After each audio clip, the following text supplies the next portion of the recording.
Hello hi welcome back to my YouTube channel. ഇന്ന് വന്നിട്ടുള്ളത് സദ്യയുടെ അവിയലിൻ്റെ recipe ആയിട്ടാണ് കേട്ടോ. അപ്പോൾ നമുക്ക് അവിയലിനുള്ള വെജിറ്റബിൾസൊക്കെ ഒന്ന് പരിചയപ്പെടാം. അതിനു വേണ്ടി ക്യാരറ്റ്, ഉരുളൻകിഴങ്ങ്, മത്തന്, മുരിങ്ങക്ക, പയർ, കൊത്തമര, പടവലം, പിന്നെ കായ, ഇതൊക്കെ ഞാൻ അവിയലിൻ്റെ പാകത്തിനുള്ള കഷ്ണമാക്കിയിട്ട് കട്ട് ചെയ്ത് വെച്ചിട്ടുണ്ട്.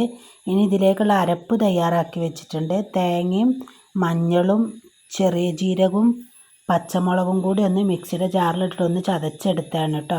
അതിൻ്റെ ക്ലിപ്പിങ്സ് എൻ്റെ അടുത്ത് മിസ്സായിക്കണം, അതുകൊണ്ടാണ് ഞാൻ ഇങ്ങനെ കാണിച്ചു തന്നത് കേട്ടോ.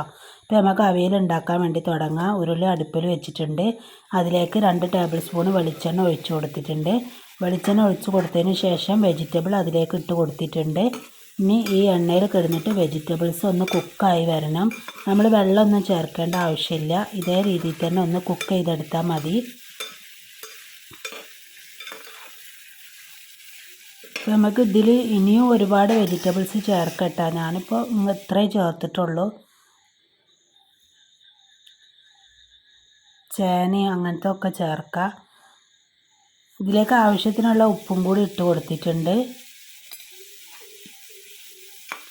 ഇത് മൂടി വെച്ചിട്ട് കുക്ക് ചെയ്തിട്ടുണ്ടെങ്കിൽ പെട്ടെന്നായി കിട്ടും. നമ്മുടെ സദ്യക്ക് അവിയലില്ലാതെ എന്ത് സദ്യയാണല്ലേ. അവിയലൊരു പ്രത്യേക ടേസ്റ്റാണ്. അവിയൽ ഉണ്ടാക്കാനും നല്ല എളുപ്പമാണ് കേട്ടോ.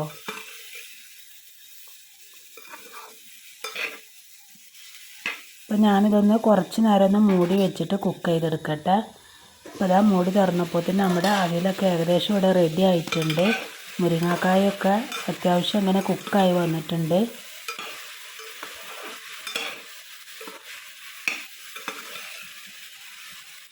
നന്നായിട്ടൊന്ന് ഇളക്കി കൊടുക്കുക, അല്ലെങ്കിൽ അടിയിൽ പിടിക്കും.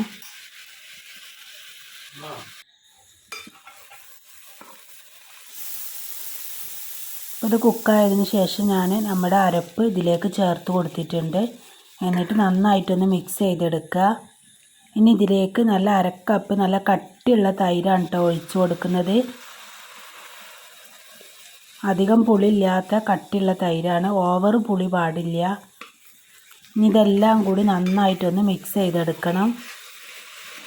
ഇനി ഇതിലേക്ക് നമുക്ക് കുറച്ച് കറിവേപ്പിലയും 2 ടേബിൾ സ്പൂണ് വെളിച്ചെണ്ണയും കൂടി ഒഴിച്ച് കൊടുത്താൽ നമ്മുടെ സദ്യൻ്റെ അവിയൽ ഇവിടെ റെഡിയായി വന്നിട്ടുണ്ട്. അപ്പോൾ വളരെ എളുപ്പത്തിൽ ഉണ്ടാക്കാൻ പറ്റുന്ന നല്ലൊരു അടിപൊളി അവിയലാണിത്. എല്ലാവരും ഇതൊന്ന് ട്രൈ ചെയ്ത് നോക്കുക. നിങ്ങൾക്ക് ഇഷ്ടപ്പെട്ടാൽ ലൈക്ക് ചെയ്യാനും ഷെയർ ചെയ്യാനും അഭിപ്രായങ്ങളും നിർദ്ദേശങ്ങളൊക്കെ കമൻ്റായി അറിയിക്കാനും മറക്കരുത്. സബ്സ്ക്രൈബ് ചെയ്യാത്ത കൂട്ടുകാരുണ്ടെന്നുണ്ടെങ്കിൽ ഒന്ന് സബ്സ്ക്രൈബ് ചെയ്യുക.